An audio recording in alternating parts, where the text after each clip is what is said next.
News.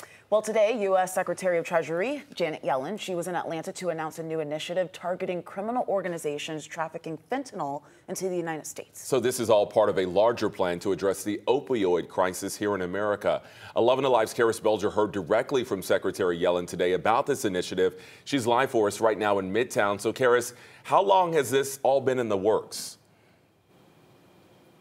Well, Secretary Yellen says this is something that's been in the works for months. The initiative began late last year. She says that this announcement had to do with also sanctions that her office was bringing against members of a cartel based out of Mexico. That cartel, she says, has trafficked drugs into various cities in the U.S., including the Atlanta metro area. Yellen and other law enforcement officers told reporters how the Office of Foreign Assets Control worked specifically to target 8 members of the La Nueva Familia Michoacana cartel. Yellen explained that the partnership included multiple financial entities to identify potentially illicit funds that were making their way through banks and also identify people trafficking drugs and the money they were making. She says her department is now sharing guidelines to spot potentially illegal financial activity with other banks in order to further crack down on other fentanyl trafficking operations.